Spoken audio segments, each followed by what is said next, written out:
আবার আল্লাহর কোরআন দিয়ে যারা সমাজ চালায় তাদের ধরে ধরে জেলে ঢোকাই, তাদের ফাঁসি দেয়, এরা মুনাফিক। ওয়ালাউ তাজিদ লাকুম নাসীরা, মুনাফিকদের জন্য কিয়ামতের ময়দানে হে নবী আপনি কোনো সাহায্যকারী পাবেন না। কথা বলে ঠিক কিনা? মুনাফিকদের জন্য আখিরাতে কোনো সাহায্যকারী নাই। তাহলে এদের সাথে আমাদের সম্পর্ক থাকবে এদের সাথে যারা জীবন দিতে রাজি কিন্তু বাতিলের কাছে মাথা নত করতে রাজি।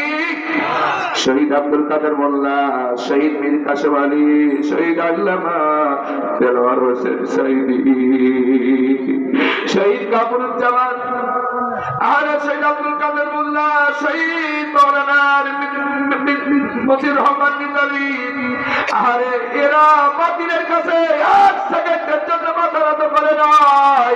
ওরা আল্লাহর জন্য জীবন দিয়েছে, তবু জালিমের কাছে এক সেকেন্ডের জন্য নত হয় নাই।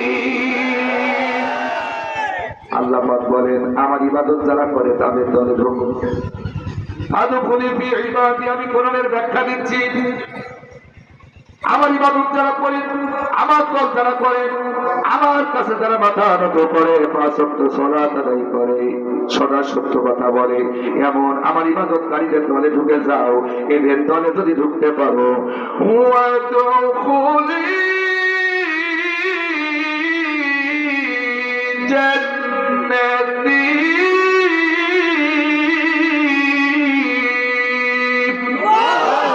আরো জোরে বলেন আল্লাহু আকবার। কি আল্লাহু আকবার বলতে কষ্ট হয়? ও যুবক, একটু মুখাতের পবিত্র সুশীলা সরাও বলে বাবা, বুড়ো মানুষ আগলা হয়ে গেছে, তুমি বুঝে যাচ্ছ। তোমার তো রক্ত এখন গরম, কতক্ষণ ঠিক কিনা? যত আল্লাহু আকবার বলবেন তত পশম গরম হবে, ঈমান বাড়বে, ঠিক না ভাই? তোমরাই তো আমাদের স্বাধীনতা এনে দিয়েছো, তোমরাই তো প্রমাণ করে দিলে।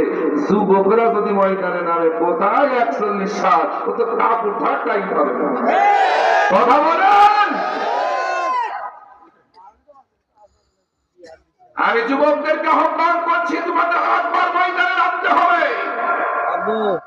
আরেকটি বার তোমাদের বাংলার মাটিতে আরেকটি বার কোরআনের ঝান্ডা হাতে নিয়ে, কালেমার পতাকা হাতে নিয়ে আরেকটি বার যদি তোমরা ময়দানে জীবন দেওয়ার জন্য প্রস্তুতি থাকো।